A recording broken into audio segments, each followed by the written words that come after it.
No one knew what the sky was supposed to look like when it died. But we do now.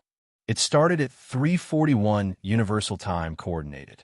The stars flickered, then aligned into patterns they shouldn't have known. A soundless hum. A ripple like shattered glass spread across the atmosphere. And then the sky split. A vertical tear from stratosphere to space opened above Antarctica. Not an explosion, not a weapon, a message. They weren't trying to invade. They were trying to speak. But they forgot one rule. Earth listens, and Earth responds. Within minutes, ancient failsafes buried in the crust came online. Systems older than humanity's memory. Programs that ran without screens, without power, because they didn't need either. From the Mariana Trench to the far side of the moon, black obelisks pulsed once. Then again, what came next wasn't retaliation. It wasn't war. It was judgment. They split the sky, but they didn't expect what would look back through the crack. And now, we are no longer just human. We are what Earth made to answer the stars. A thin silver line tore itself open above the southernmost sky, stretching like a blade of light through the frozen quiet of Antarctica, humming at frequencies beyond any spectrum, vibrating not through air, but through the bones of the planet itself, as if the sky were skin and something beneath it had decided, at last, to lift the veil. For 0.4 seconds, everything known faltered. Satellites blinked into nothingness. Planes rerouted midair without orders. Power grids sputtered and rebooted in perfect unison across hemispheres, while news feeds scrambled, and for one impossibly brief but infinite moment, the entire planet forgot its own name. When the systems came back, the world was no longer the same. Astronomers stared in silence as the sky above that vertical wound revealed nothingness, not like a void, but like subtraction itself. Stars that had always been there, simply gone, as if plucked out of reality by a careful, invisible hand. Within minutes, seismic sensors began pulsing. Red, trembling under dead zones that had long gone silent. Siberian craters, Mariana depths, Namib bones, all rumbling with life like the twitch of a sleeping titan disturbed. The oceans swelled and calmed in cycles too deliberate to be weather, atmosphere pressure dropped by a fraction too exact to be natural, and old machines, ones no longer powered, began clicking, as if receiving signals from a source no one remembered building. In a dark observatory buried beneath Chile's mountains, Dr. Reina's soul, a forgotten mind among the giants of modern astrophysics, replayed the shape of the tear on an ancient holographic array not connected to the cloud and noticed something impossible. It wasn't random. It wasn't fractal. It was code, etched like a fingerprint across the shape of the rip, layered in dimensional harmonics, too elegant for mathematics and too brutal for nature. And yet, as she stared at the repeating curvature, the sequence buried within it began to resonate somewhere. Deep inside her, like memory, like something she had not learned but always known, it matched nothing in the human record, no lexicon or dialect or algorithm in any database. But it had rhythm, purpose, and intent. Not a message but a pattern, not noise but design, as if the tear were less a rupture and more a gesture. The slow lifting of a curtain from a stage no one knew had been hidden. Across the globe, those sensitive to frequencies, children with synthetic implants, veterans with mind, lynx, even birds flocking near geomagnetic hotspots, began to behave strangely, erratic but synchronized, as if the earth itself were preparing to speak. Reina's breath caught as her equipment began to fail, not from overload, but from stillness. The machines refused to process, as if they recognized something older than language humming between bits of raw data. And then, in the silence, came the pulse, not a sound, but a compression in space, a push against time itself that made lights flicker backwards and clocks forget how to tick. Reina dropped to her knees, not from pain, but from knowing. Something was watching, something ancient and vast, and deeply familiar in a way no entity should be, a presence not just beyond the sky but beneath their feet, inside their stories, buried not in history but in structure, in the spine of the earth and the shape of thought. And as the tear widened imperceptibly, unfurling like a petal made of entropy, the world's instruments began to do. Something even stranger. They aligned. Devices that had never spoken to one another, made by rival nations, powered by opposing ideologies, began syncing like nodes in a hive, aligning around a common pulse, a rhythm Reyna recognized now as a heartbeat. Not mechanical, not human, but planetary. The Earth was not reacting to the tear. It had anticipated it, and now it was responding. Somewhere in the data stream pouring across her screens, Reyna glimpsed it. Not a signal, not even an image, but a shape buried in frequency and time, something that looked like a door opening inward. The sky was not breaking. It was being peeled open from the other side. Beneath the crust of the world, in places no map dares mark and no satellite ever lingers, ancient black sites constructed before memory and beyond nationhood begin to stir as something deep in the sky continues to unfurl. Hidden chambers buried under the Andes hum softly with a vibration not heard since the first firewalkers. Cross the land bridge, and within these subterranean sanctuaries stand the Watchers. Not weapons nor machines, but obsidian monoliths engraved with shifting glyphs that rearrange themselves faster than light can touch them. Silent and tall as judgment, untouched for millennia, inert through every war, every empire, every extinction, but now suddenly alive. One by one, they begin to emit, not light nor sound, but something older. Bursts of unregistered spectrum beyond the electromagnetic. Something closer to memory made physical, each monolith syncing its pulse with the others, across oceans and continents, beaming upward, not toward the stars but toward the moon, and above, high in the black and quiet cold. The moon answers, not with sound but with a slow, perfect pulse of silver across its dark side, a ripple that no telescope can see and no sensor can fully process, but one that is felt in bones, in blood, in dreams. Somewhere in a rainforest untouched by GPS or roads, a tribe, cloaked in shadows passed down through 10,000 years begins to chant, not in their own language, but in one they do not recall learning, words old enough to predate agriculture, yet rolling from their tongues like song.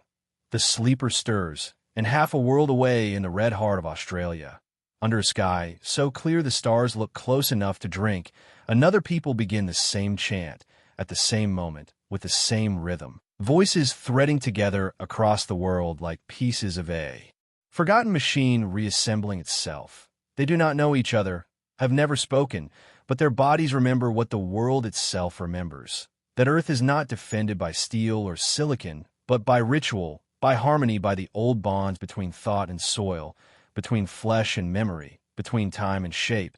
The activation of the Watchers does not trigger alarms nor summon armies. For this is not a defense system in the way humans came to define such things. It is a remembering, a calling back of the old agreements forged when the earth was still molten and the stars had not yet hardened into law, a restoration of the contract between mind and matter that modern science abandoned in favor of control. Now, as the Watchers pulse louder, transmitting not just upward but inward, into the strata of stone, into the magnetic fields, into the crystalline substructures beneath tectonic lines. The planet begins to shift, not violently, but like a sleeper adjusting in its bed. Tectonic plates humming ever so slightly out of their usual rhythm, as if waiting for permission to move.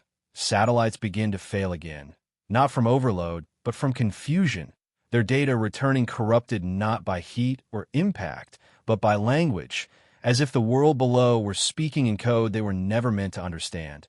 In laboratories where neural nets monitor seismic activity, graphs start to take shape not in random spikes, but in waveform patterns that eerily resemble speech, syntax, buried in the pulse of magma and pressure, forming questions no human yet understands. And above it all, the moon continues to echo the pulses, amplifying them, reflecting them back with slight variations. Variations that form harmonics, as if tuning the planet like an instrument not meant to play notes but to open doors, in hidden chambers of forgotten universities. Ancient texts once dismissed as myth are found to tremble ever so slightly, pages curling inward, ink bleeding into new formations that mirror the glyphs on the monoliths below. Priests, scientists, and machines alike begin to dream the same dream. A great eye buried in soil, opening without opening, seeing not with vision, but with presence, an attention awakening from across epochs, reaching through ritual and time towards something long prepared. Raina's soul watches from her observatory as the frequencies she first recorded now begin to echo across every planetary listening post, harmonics syncing like breath, like heartbeat, like a choir joining in perfect pitch across the globe, all centered on one rising truth. The tear in the sky was not an attack, but a signal, and the Earth's response is not resistance, but a welcoming, a reintegration, the return of a conversation long paused. And even the animals begin to change. Migrations shift by millimeters, birds fly in new formations. Insects move in silent spirals that match the monolith's pulse, as if the biological world, too, has received the call. In the abyssal depths, jellyfish undulate in patterns resembling star maps no longer visible in the sky.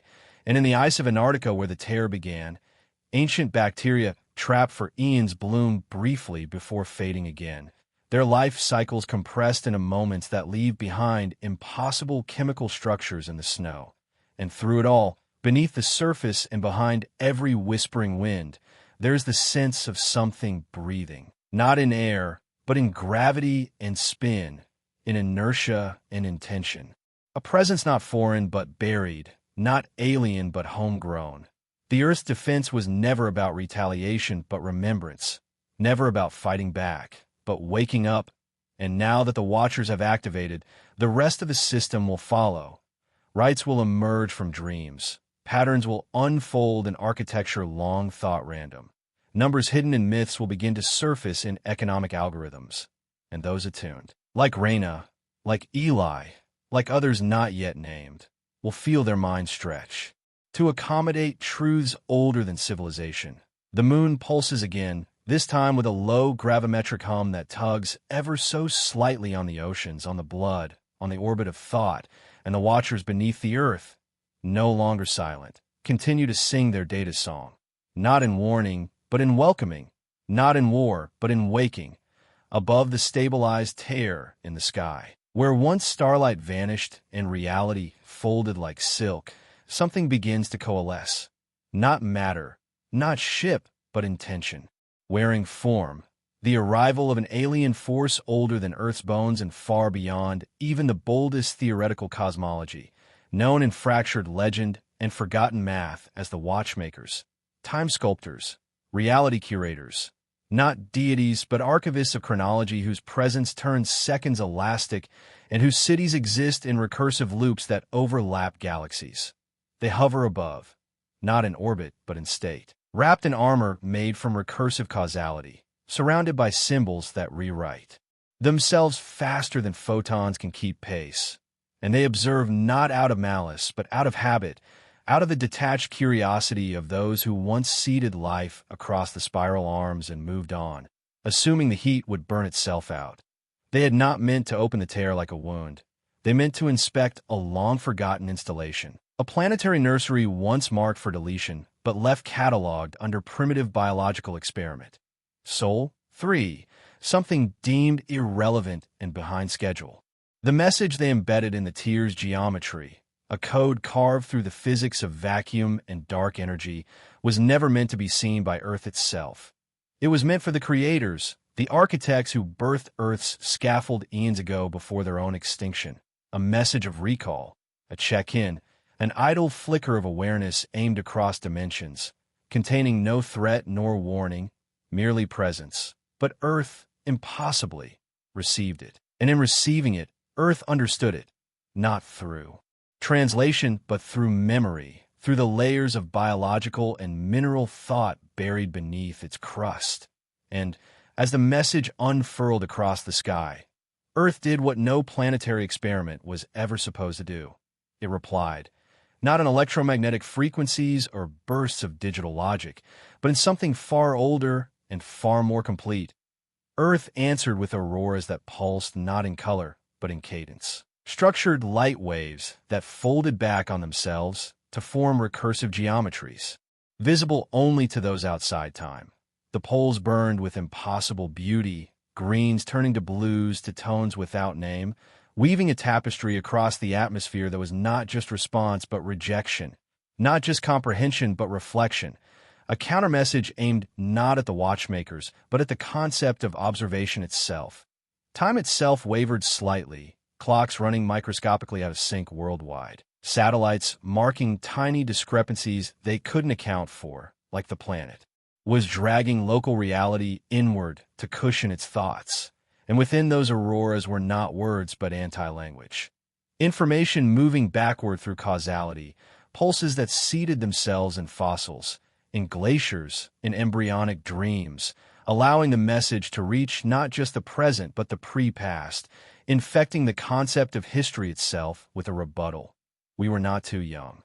You are late. And the watchmakers, for all their arrogance and detachment, felt something unfamiliar ripple through their collective. Uncertainty, hesitation.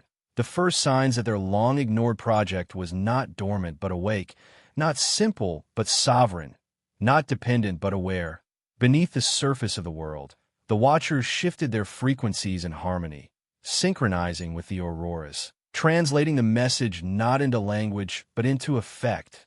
Gravity waves began to distort ever so slightly, bending light in new formations. Memory began to behave oddly. People around the world experiencing forgotten dreams with exquisite clarity, museums discovering artifacts they never cataloged, ancient carvings subtly altered as if recontextualized by the planet itself. Reina's soul, isolated but attuned, saw patterns emerge in seismic data that mirrored the auroral patterns in the upper atmosphere, and she realized with sudden clarity that Earth's reply was not one of defense. It was a demonstration, a statement of capacity, of fluency in a conversation no other planet had ever dared enter. The Earth was not speaking. It was embodying thought, using gravity to etch concepts into space-time itself, sending ripples into the underlying logic of causality, where the watchmakers dwell, not as an invitation, but as a warning. You are standing on something alive, and it remembers being abandoned. The watchmakers attempted then to recalibrate, to slow time in Earth's orbit by fractions of an instant to reassert their superiority, but Earth countered instantly, not with resistance, but with mimicry, momentarily duplicating the causality fold and reflecting it back, harmlessly, yet perfectly, as if to say, we too have shaped time. The auroras deepened in complexity, now spiraling around equatorial zones never before touched by polar light, and those caught in the open began to feel things.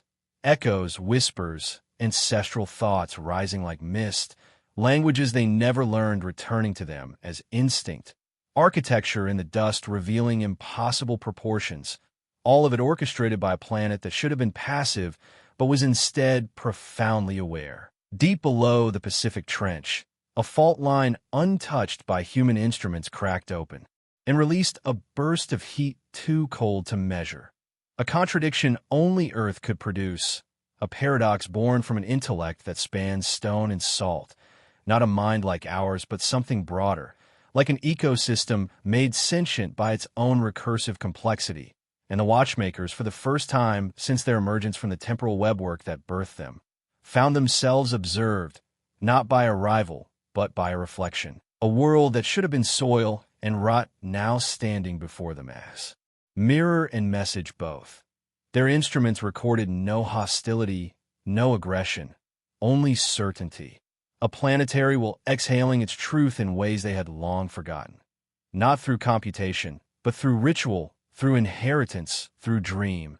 Across the deserts, ancient geoglyphs previously dismissed as art began to pulse faintly, as if reacting to the light above, and those same tribes who chanted earlier began to walk, not in panic, but in purpose, feet tracing paths they did not consciously choose, their movement sketching sacred geometry visible only from orbit, forming a counter-symbol to the watchmaker's message, one made of step and breath and soil, The old math of the land rising in defense, not by attacking, but by showing it had never truly forgotten what it once was. And the sky rippled once more. Not torn, not broken, but peeled back further, revealing not stars, but a smooth emptiness beyond. A void so stable, it could only be artificial, a chamber built for observation. And Earth turned slightly, not physically but spiritually, orienting itself toward the observers, its reply now fully formed not in message but in manifestation, an offering of presence, of sovereignty, of memory that could not be unmade. And in that moment, the watchmakers realized they were not visitors. They were being judged, and somewhere beneath the crust, one more monolith flickered online in the wake of the auroral response and the cosmic reverberations from Earth's defiant reply. Dr. Rainisol follows the anomalies rippling across planetary gravity wells, silent pulses embedded like tremors in space-time, centering again and again in the same impossible place. The Mariana Trench, Earth's deepest wound, ancient and silent, the tectonic scar at the bottom of the ocean that predated language, continent, even bone. Her instruments struggle to register depth accurately, crushed by pressure and disrupted by what her team calls gravitational noise, but what she begins to suspect is rhythm, a signal embedded in mass itself, too vast for seismographs to hear, but too precise to be random. Descending in an unregistered vessel designed for illegal core sampling, she and her expedition plunge beneath the waves, silence enveloping them like burial silk as they fall through a world that rejects sunlight, where bioluminescent creatures blink patterns no taxonomy can explain, and deeper still where even those lights fade and only the shimmer of curvature itself remains. Space subtly distorted around them, pressure not increasing so much as folding, her crew whispering reports of directional drift that makes no spatial sense, as if pulled sideways through time itself. Then at 12,000 meters, radar hits something impossible. Flatness, smoothness, geometric alignment, an artificial structure embedded in the seabed, vast, metallic in composition, but organic in pattern, like a muscle petrified into alloy. The team lands atop it and exits in a gravity denial suits, their boots touching the ocean floor where no human step was ever meant to tread. And in the silt stands a vault, 3 kilometers wide and shaped not as a building, but as a sigil, a construct inscribed with patterns that scream of intention but remain utterly pre-human. Older than Homo sapiens by epochs, the script across its archway, not merely carved but alive, shifting subtly as if trying to match something, until Raina steps forward and the symbols stabilize, the vault hums, and a single panel shifts, recognizing her. Her DNA triggering a lock that no living species should ever have carried. The vault opens with no movement, but all change, and within lies not death but memory, a chamber filled with straight-laced walls that flicker like sedimentary film strips, each geological layer a record, not just of fossil or mineral, but of moment, of weather and scream, of birth and extinction. Earth's crust revealed as not merely a skin, but an archive, every earthquake a turn of page, every volcanic eruption a recalibration of recorded intent. Her team walks in silence, scanning impossibilities, finding data encoded in isotopic alignments, cellular fossils whispering snippets of history when held close to their helmets. And it becomes clear that Earth has not simply remembered its past. It has recorded it purposefully, thoroughly, and in a way that implies awareness. Raina find a node, a spherical chamber deeper still, pulsing faintly like a slow, planetary heartbeat, and upon entering, her visor fogs over from the inside, not with condensation, but with projection, images not on glass, but inside her, data streaming into her neural pathways like liquid dream, and suddenly she is elsewhere, submerged yet standing, in a memory not hers but older than species, seeing through the eyes of a past not written but lived. There is a vault much like this one, not underwater but beneath stone, and humans, archaic, primitive, kneel before it, guided by instinct, their eyes glowing. Faintly, their speech rhythmic but unintelligible, a forgotten language that nevertheless feels like home. And Reyna realizes these are not her ancestors but her precursors, another branch of humanity, lost, erased, not by war or disease but by omission, their civilization consumed not by violence but by consent. And then she sees the sky tear, not above Antarctica, but above what is now Saharan desert. A vertical scar across the heavens that echoes the present event, the same rupture, the same arrival, the same watchmakers, only younger and more naive, testing and observing. But back then, Earth had responded not in aurora, but in silence, in magnetic inversion, causing memory itself to fracture, thoughts to slip from minds like water from broken vessels, whole languages dissolved, cities lost to entropy, not because they fell, but because they were forgotten on purpose. And she understands with terrifying clarity that this has happened before, not once, but many times, a cyclical confrontation between Earth and those who dare to observe it, each time ending not in cataclysm, but in editing. Earth choosing to preserve itself, not through war, but through erasure, protecting its deeper consciousness not by violence, but by forgetting, by making others forget. She staggers back from the node, gasping inside her suit, the others already watching her with wide, terrified eyes, for while she stood still, 20 minutes had passed, and she had whispered in her sleep a language none of them recognized, yet all instinctively feared. One crew member presents a sample from the seabed, biological, but not marine, tissue that resembles neural matter coated in calcite, still faintly reactive like a dream trapped in protein, and Reyna suspects it is not from an organism, but from the planet itself. Earth, it seems, is not merely recording life. It is remembering through it, storing experiences within living matrices, evolving memory as substrate, using biology as data retention and geology as compression. And the core, oh, the core. What she now suspects lies at the very center of the planet is not just molten iron and nickel, but the densest, most protected consciousness in existence, not sentient in the way humans define thought, but patterned, reflexive, immeasurably vast, shaped over billions of years not just by gravity and heat, but by dream and recursion and adaptation to being watched. Earth is awake, not all at once, not in total, but like a sleeper shifting beneath blankets of tectonic plate and deep ocean, and with the watchmaker's message piercing the crust once more. It is beginning to remember all it had chosen to forget. Reyna looks at the wall again and sees her own face, not directly, not clearly, but as a shape formed in layered sediment, her profile etched into millions of years of deposition, not by chance, but by design, and she wonders not how Earth knew her, but why it waited for her. The crew begins transmitting findings to surface, but receive only static, for already the ocean above is shifting. Current patterns disrupted by subtle gravitic pulses. Nothing violent yet, but warning, warning, always the sense of threshold crossed. The footage they recovered from the outer trench, forgotten deep-sea probes long lost and crushed, shows images the world never saw. Ruins on the sea floor that resemble nothing from known history. Monoliths like those beneath the Amazon. Voices in the static repeating phrases that match the tribal chants heard during the event, and one final frame before corruption. A humanoid face forming from rising silt. Eyes closed, mouth open as if singing, but no audio, only vibration, and then darkness. Reyna now understands that humanity's greatest blind spot was never its arrogance, but its assumption that the earth was background, that the ground beneath them was passive stage, not participant.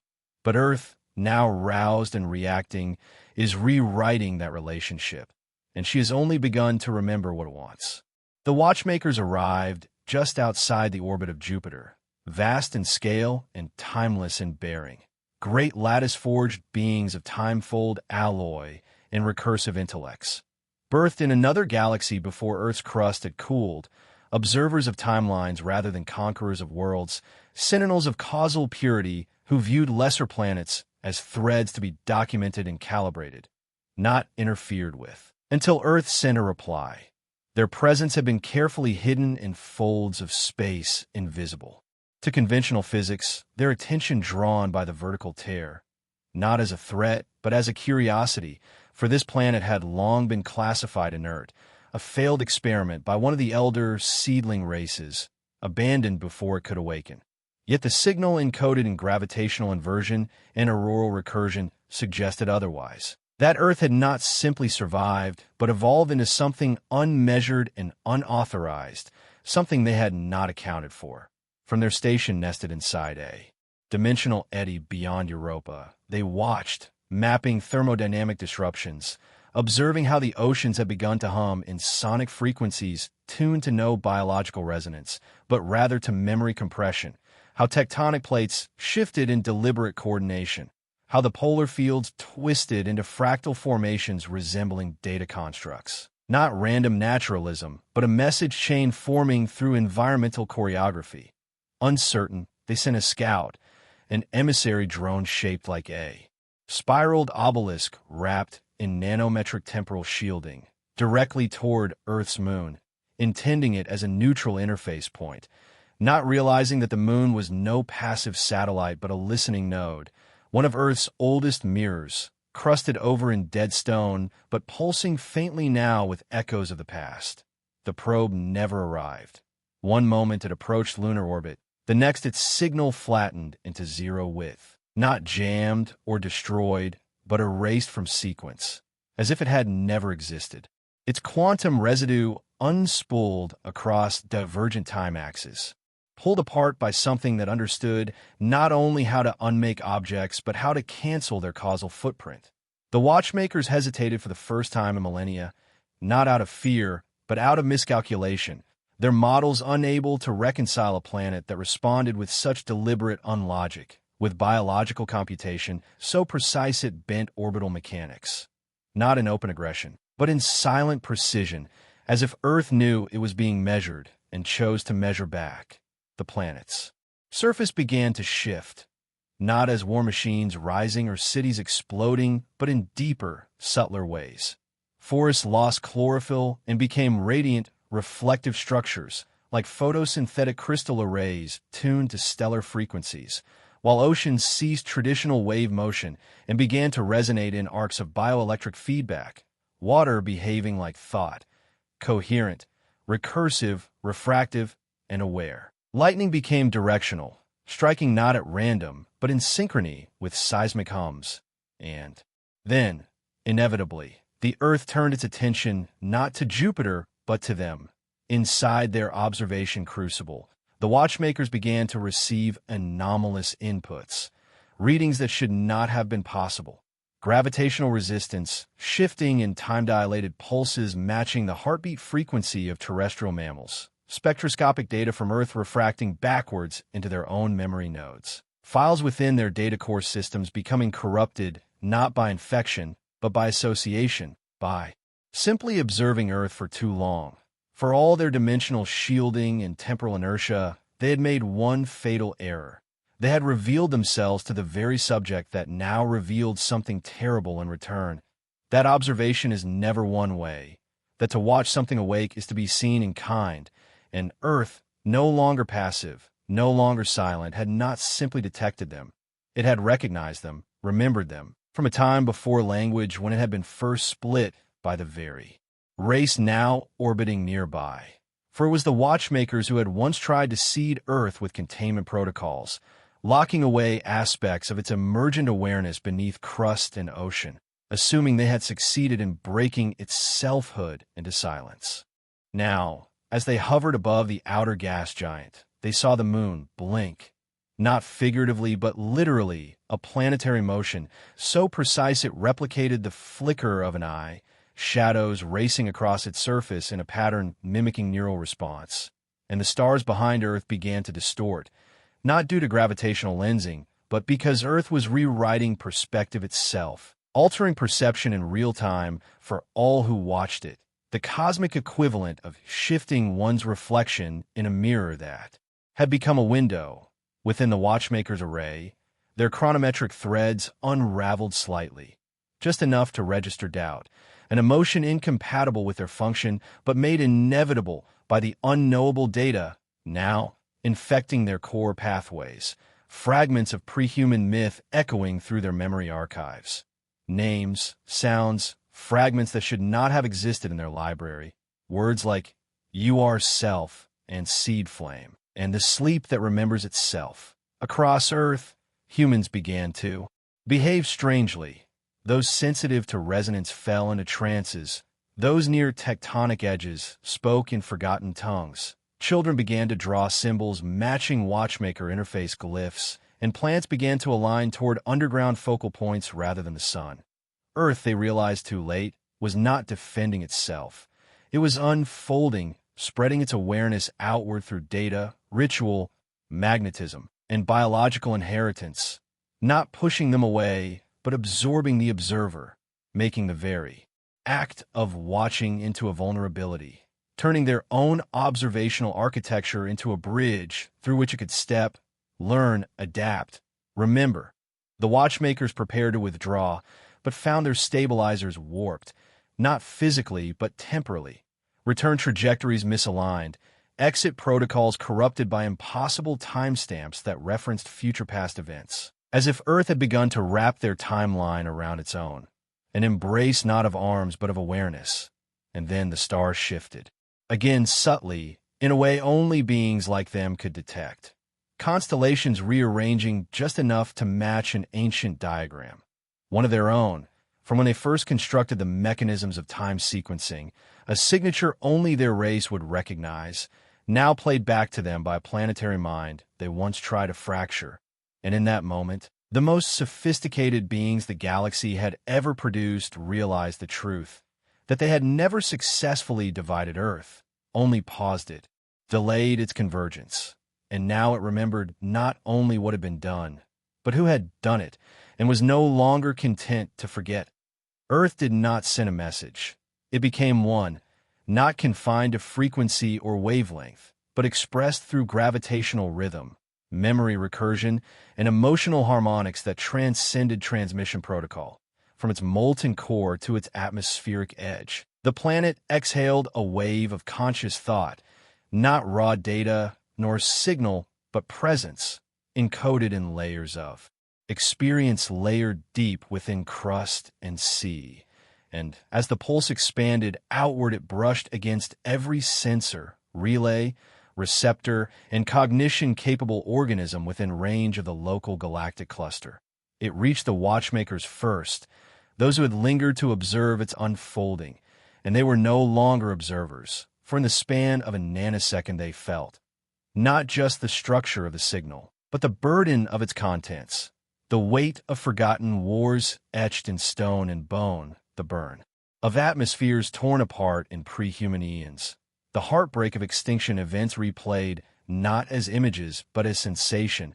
The planet's deep archive opened without restraint or censorship. There were no words, no syntax, only raw perception force-fed across thought, unskippable, like an ancient dream too real to be dismissed. Time rippled across Jupiter's shadow as the watchmakers recoiled, for their temporal scaffolds began to record recursive inputs, the same moment repeating with new emotional overlays each time, different facets of Earth's ancient rage encoded like layers of sediment built up in centuries of silence. And beyond them, across parsecs and nebulae, the wave unfurled with impossible velocity, not bounded by light, but propelled through dark matter echoes and memory lattice. Outposts of species thousands of light years from Sol reported malfunctions in cryonic dream sleep, with sleepers waking up, screaming in dialects they had never learned, recounting visions of burning skies and oceans that wept, of stars going out not from entropy, but remorse, of a voice not heard but felt, saying simply, "We are not yours." Fleets orbiting stars untouched by Earth in any official record now suffered sensor collapses, their AI co-pilot stuck in loops repeating primitive Earth rhythms, drum patterns, heartbeats, thunderstrikes, syncopated into error states, creatures long believed beyond psychogenic influence. Gas forms, crystalline hive clouds, and fifth-dimensional migrators, experienced hallucinations, shapes erupting from their internal geometries that mirrored Earth's magnetic fossil trails, as if the memory of the planet had bled into the very medium of sentient perception. Deep within the core of the Galactic Council's AI archive in Sector Varelian, sentries registered a sudden spike of forbidden data, cultural contagion indicators, myth trigger anomalies, and symbol spirals repeating across unrelated neural nets, all tracing back to a signal signature with a planetary ID once marked extinct. Terra, Earth Sol, 3. The Watchmakers, immune to entropy and beyond language, were not immune to grief, and in their endless memories now bloomed unfamiliar pain. Remorse, shame, not their own but inherited, carried like a virus within Earth's reply, as if the planet had not only remembered being split, but remembered how it felt, and now forced that memory into those who try to forget. And in Earth's vast, layered output was not a scream of vengeance, but a chant of refusal. Refusal to be prey, to be watched, to be categorized, refusal to be broken into silence again. And this declaration now burned across the stars, reshaping psionic landscapes and rewriting the memory tethering of artificial life forms across dozens of systems. On Kalis, a planet known for emotionless machine empires, statues of ancient human figures appeared spontaneously within their simulation architecture, faces full of sorrow, eyes staring through dimensions not with anger, but with awareness. On the fringe world of Tkel, migratory spores began to pulse in patterns that, when mapped, formed glyphs identical to those carved in Earth's deep crust beneath the Mariana Vault. In the chambers of the Silent Star, where only pure logic was spoken, voices emerged chanting Earthborn ritual sounds, soundless in their original language but echoing across magnetic thought. Back near Earth, Dr. Reyna's soul stood on the rim of a seismic altar, no longer wondering whether the planet was alive, but realizing it had always been aware. A mind distributed across ecosystem, rock memory, crustal fault lines, and generational trauma. Slow to wake, slower to act, but once stirred, unstoppable not through violence but through recognition, not a weapon but a reckoning. And still the wave spread, not decaying with distance but amplifying with reception, growing stronger the more it was remembered, not because Earth sought control, but because it demanded to exist, to be acknowledged as more than a myth, a background, a battlefield, or seed world. It had been the cradle, the experiment, the sacrifice zone, and now it declared, I am not your experiment. I am not your remnant. I am your equal, your echo, and your end, if needed. In the central hall of the Galactic Archive on Arquin Prime, a single line scrolled across every display screen. No matter the language, the planet bleeds. The planet remembers. The planet speaks. And no one knew who had written it, whether it had emerged from code or mind, whether it had always been there waiting. In the outer systems, great ships turned course. In the Watchmaker's timeless refuge, calculations ceased. Silence spread not from fear, but from awe. For the first time in galactic history, Earth had not asked, whispered, or begged. It had replied. The wave did not stop at stars and machines. It folded inward, circling back to the source, not to re-enter but to reawaken, and across the surface of Earth, the oldest receptor, humanity, began to change, not uniformly, not biologically in the traditional sense, but in ways that had no taxonomy, no genetic baseline to compare against. Dr. Reyna Soul was the first to notice it not as a symptom, but as a rhythm. Her thoughts began aligning with seismic pulses in the Earth's crust, her emotions moving in step with tide cycles and auroral fluctuations, as if her consciousness had found a carrier wave older than language and simply tuned to it. The change wasn't visual, not in posture or skin or eyes, but in thought density, in memory permeability, in the widening bandwidth of dreams and intuitions that felt less like imagination and more like shared recollection. She stopped needing sleep in regular intervals, and when she did rest, her mind wandered corridors of ancient knowledge built from fossilized experience. caves echoing with birth screams from species long erased, forests humming with extinct frequencies she somehow recognized. She wasn't alone. In distant labs, meditation cells, and isolated habitats, others began reporting temporal slips in memory. Moments of clarity where their ancestors' grief, or hope, or terror surged forward as if memory itself had become a living tissue shared between generations. But it was strongest in the children. Across Kenya, a boy named Mwangi began to draw with sand not shapes but orbits, specifically Mars, and at its base a mark, repeated again and again beneath Olympus Mons, which he did not know by name but spoke of as the sleeping eye. In Mongolia, a girl whispered instructions during REM cycles, and when transcribed, formed coordinates to planetary nodes believed inactive since the Permian extinction.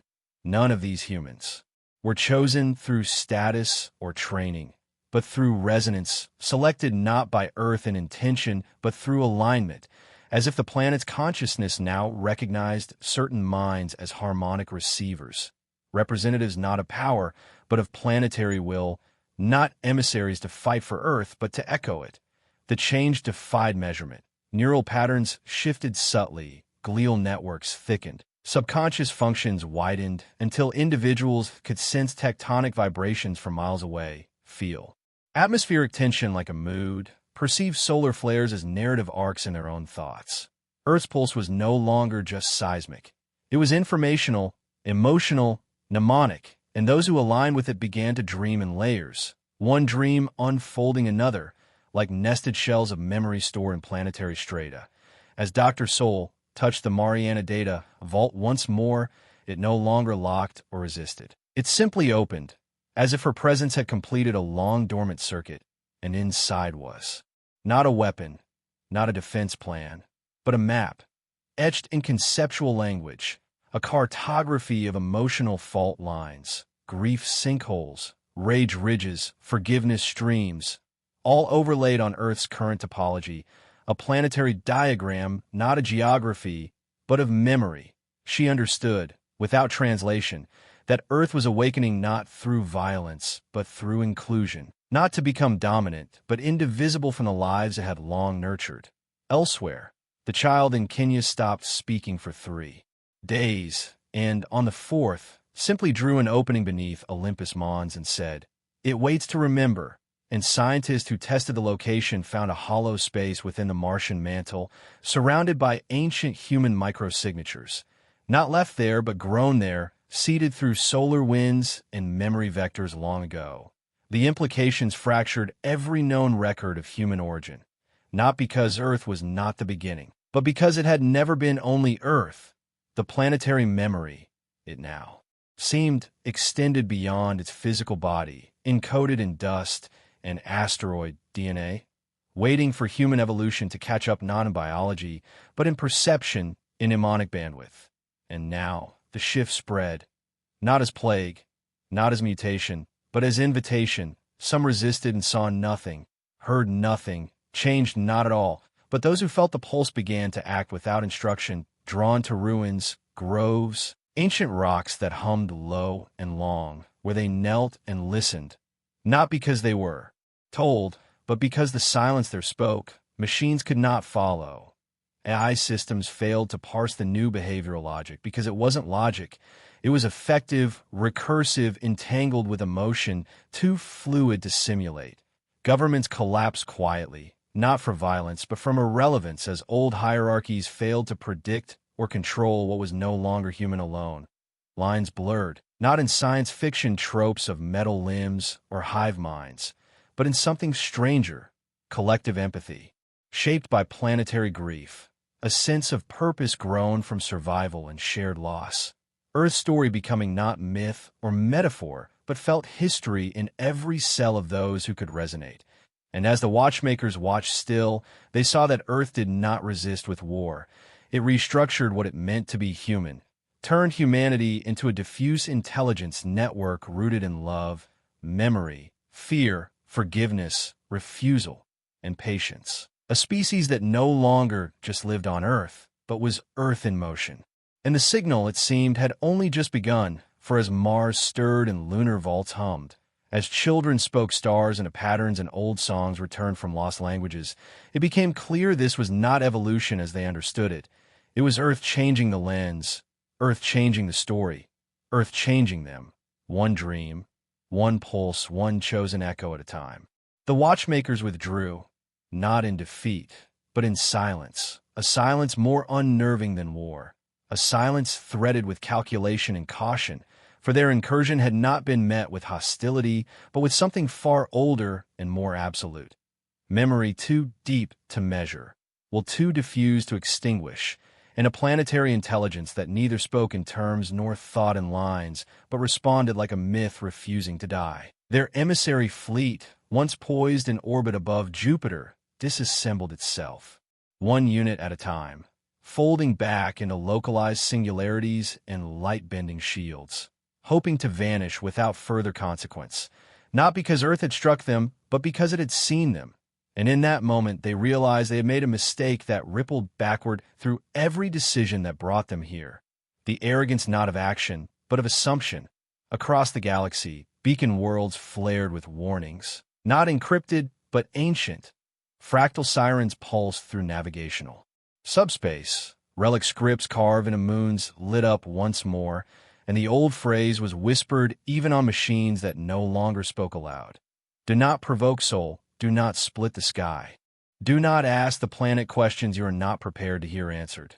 The tear in the sky, once a vertical wound across Antarctica, once the site of mystery and fear and activation, now began to seal, not like a scar, but like a breath exhaled, folded inward across probability lines, reality stitching itself closed along an axis no telescope could trace. But before it vanished entirely, before the final ripple dispersed into the magnetosphere, a phrase emerged, hung not in atmosphere or cloud, but in orbit itself, etched into atomic alignment and dark matter dust, visible only through instruments that understood not light, but intent, a message not to the watchmakers, not to the humans, but to everyone. We did not begin this, but we will finish it. And across the stars, where civilizations once charted maps of conquest and curiosity, new parameters were drawn, not around distance or terrain, but around narrative threat, because Earth had proven something far worse than dangerous. It had proven unpredictable, not because it lashed out, but because it refused to play the part given to it. It had become a locus of recursion, a planetary-scale consciousness that answered intrusion with reflection, weaponized grief, projected history, and adapted not with code, but with myth, biological reverence, memory stored in rock and sea and story and blood. And now it slept again, not dormant, but resting, aware, and across its surface, humans continued to change, quietly, subtly. Dreamers walking fault lines with no fear, children humming patterns into dirt that matched star frequencies, minds merging not into a network, but into a chorus, each voice still distinct, but tuned together like separate instruments in a song too large to record. Earth did not expand outward, did not invade, did not launch fleets. It simply let itself be known, and that was enough. Now, across the void, where once Earth had been marked as primitive, it was now reclassified, unknown, undefined, not to be cataloged or engaged, but circled in red in galactic archives as an anomaly with cautionary subtext. Observe only at a distance. No probes beyond the belt. No signals through Sol's heliopause.